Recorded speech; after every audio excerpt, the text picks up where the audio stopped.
What's going on, guys? So today on this Shoky review, we're going to take a look at this. The King Demon himself, Gundam Bael, from the HG IBO line. And yeah, this Gundam probably got the almost the least amount of screen time. I would probably say Kimura's Vidar might have gotten less. But it is, of course, the Gundam that Mcgillis himself ends up piloting near the end of the series.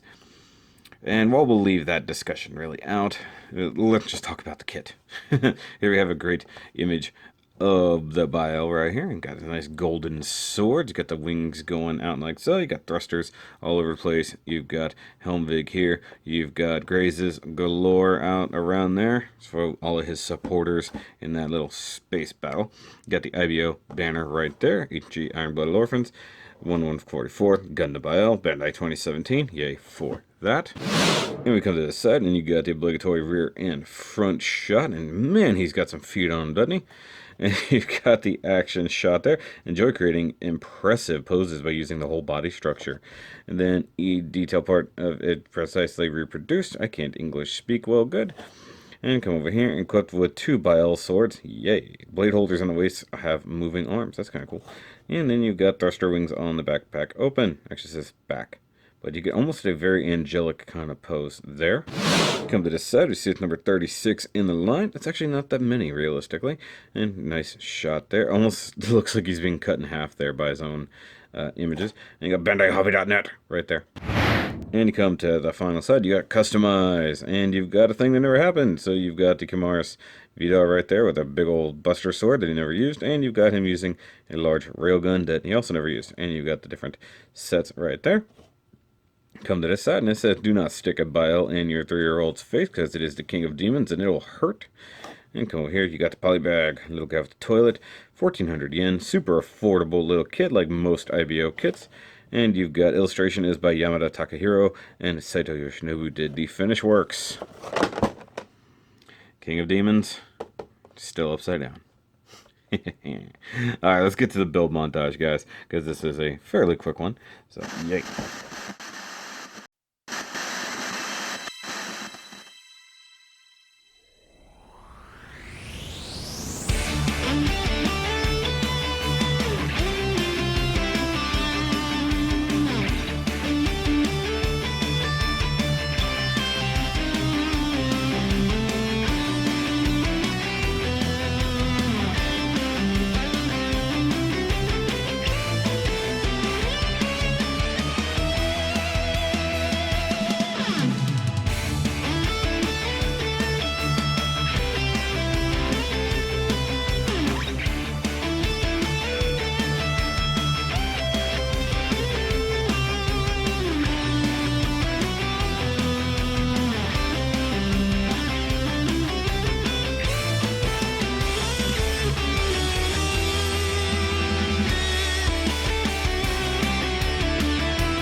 Alright guys, here we have the Bael out here and looking pretty awesome. You've got the big old wing pods back here. As usual, you've got the big feet with high heels. And yeah, it is looking very, very... Wait a minute. That... Something's not right. Here, wait. Hold on. Oh, crap. Never mind. Wrong Gundam. There we go. And yeah, he's a little floppy. Let's fix him out here. Get him a little more. There we go. And yeah, there's our Bael looking pretty awesome in his white and blue. And definitely the symbol of Gjallarhorn, very literally, right here on his arm. Yeah.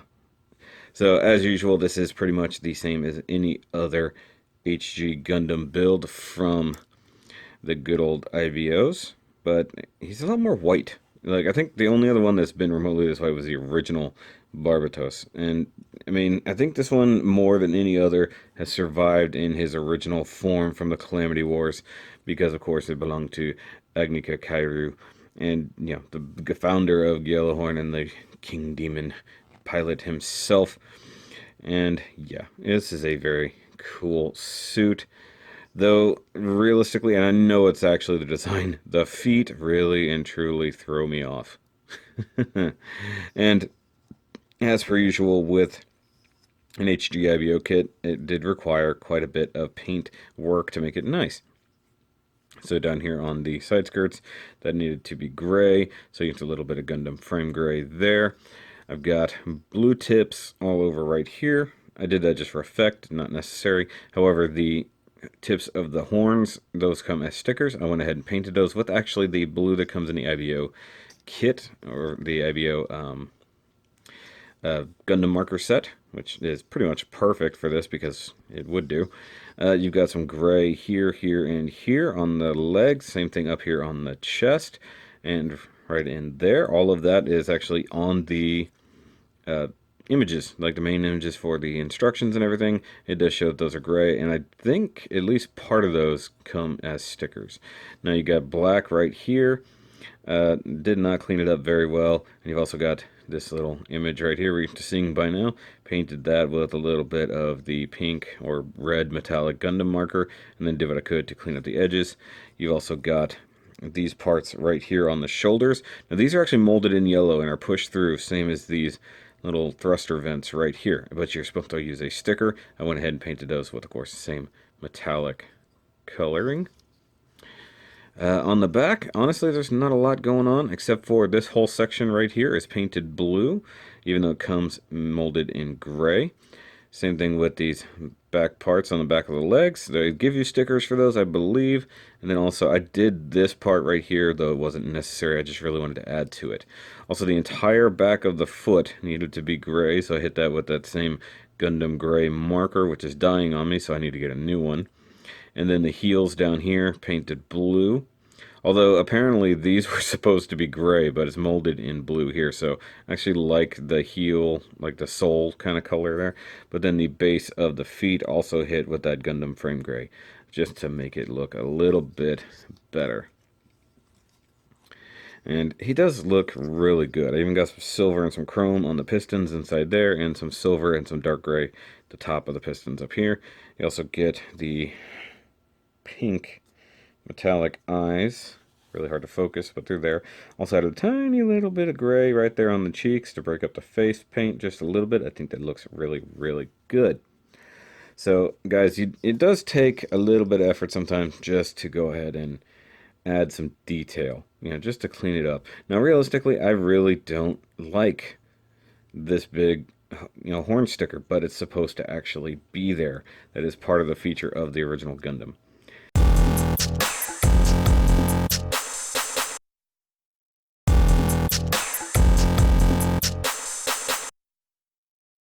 Alright, so let's go ahead and talk accessories, of which he only has 2.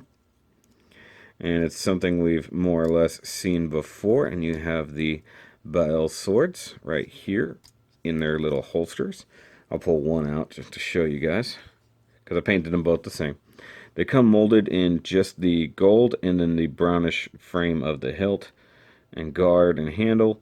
And I just added some gold paint for details, a little bit of silver paint right through there, and then gray paint on the front tip of that blade, just right through there, just to give them some details.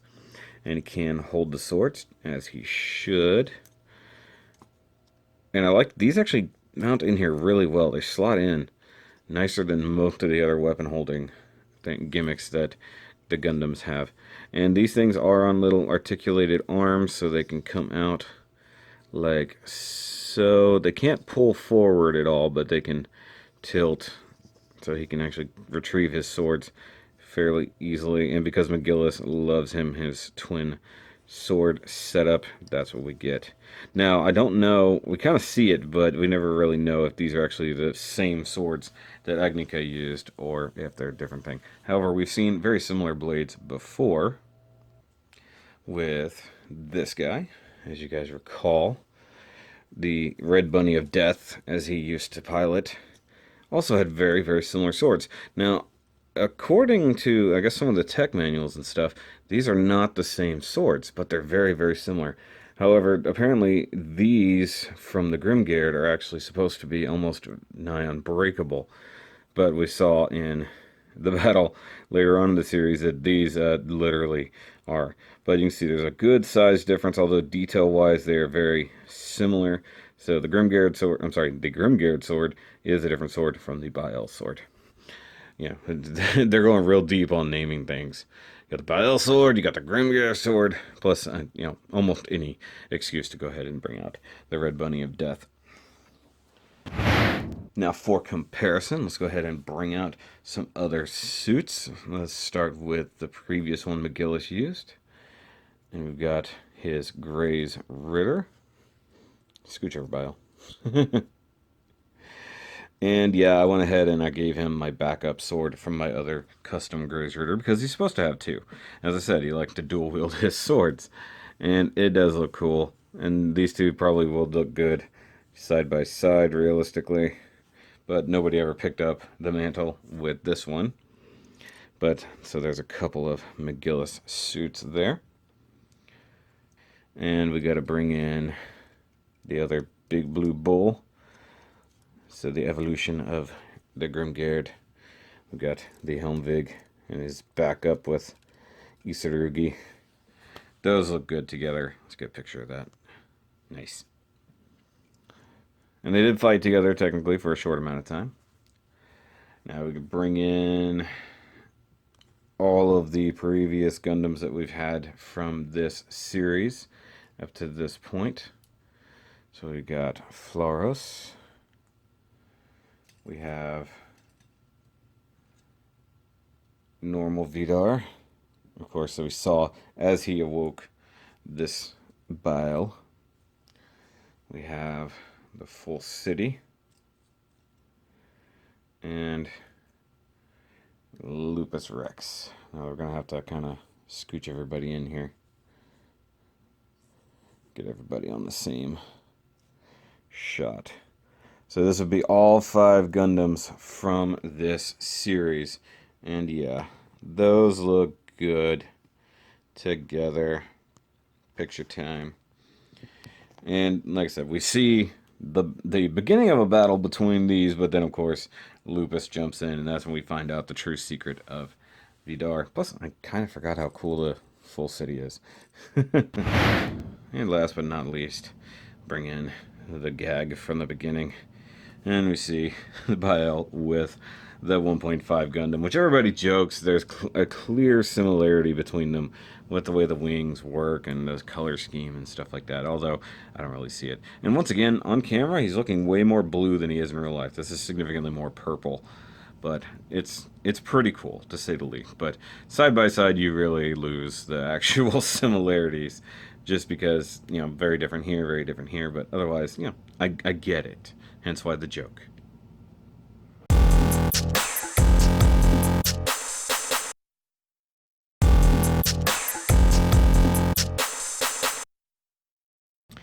Alright, so let's talk articulation.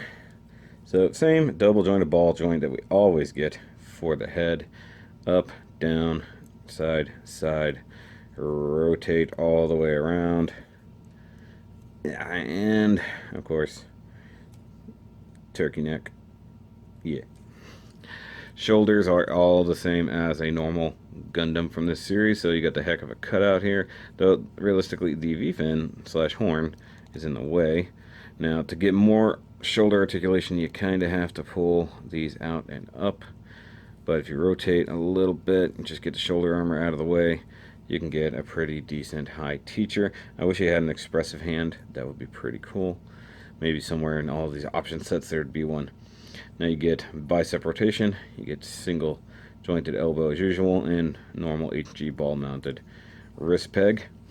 You get the ridiculous torso crunch as usual, and I got smart on this one, guys. You know, if everybody who's built these, the last generation of this or so, the clamping force between the main torso bit in the chest tends to come apart when you work it, and then this time I actually glued it together so that it would not come apart, so you get a good ab crunch but it's not falling apart, and you get the ball joint mounted waist, so you can get a little bit more of a tilt forward, tilt back. You get the rotation as long as you're not hitting anything, which the front crotch skirt seems to want to hit stuff.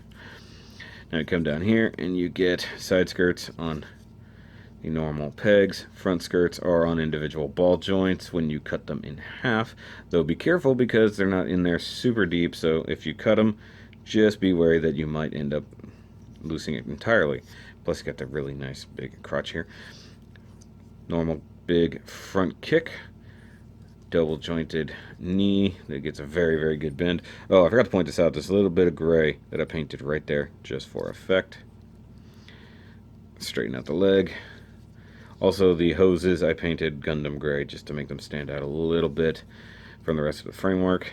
Ball joint up here in the upper part of the ankle, and then you get the full foot rotation as usual, and then the toe that can move up, down, sideways, and this ankle armor that can flip up to really make that. I kind of dig the big front toe armor as well. Now if we go to the back, you get the wings, which are pretty cool, not gonna lie. And you've got the, of course, the sword holders that you really got to work a little bit, make sure they're not in the way. That blue came out pretty decent there. I like that. So similar backpack to all other Gundams, just plugs in back here, and you've got the wings mounted on a rotational joint here, also with an up and down hinge there. These little spiky bits can rotate, so you can have them back here, or you have them straight out over the wing. You've also got the hinge there. I don't know what just happened. Okay, so you got a hinge here. I'm trying to straighten out so you can get the wings straight out. What's it hitting? It's hitting something. There we go. So you can get the wing to come straight out like that. I can't even get it all on film there. Wow, that's ridiculous. Oh, and I didn't point this out before. These are stickers here. So you got a black and yellow sticker. It goes over that vent or whatever that technically is. Now, with this hinge right here, you can really get an elbow joint out of it if you want. Bend it here, rotate that out, and the tips of the wings also move, so you get this particular maneuver. Now, this clearly looks like something should plug in there, but I have not seen anything in instructions as to what should go there. So if you guys know, let me know.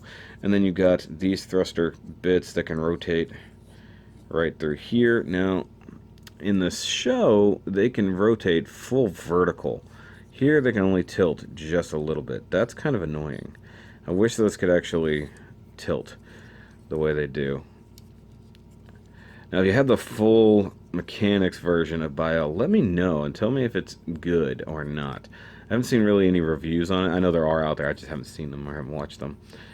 But I think that this is a very worthy contender for King of Demons. He's not the King of Wolves by any means, but it's a pretty good kit. It does require paint detail work, just like all the other HG/IBO Gundams, to make it really accurate to the screen. But if you're willing to go that far, by all means, you'll get a very good looking first Gundam of IBO here.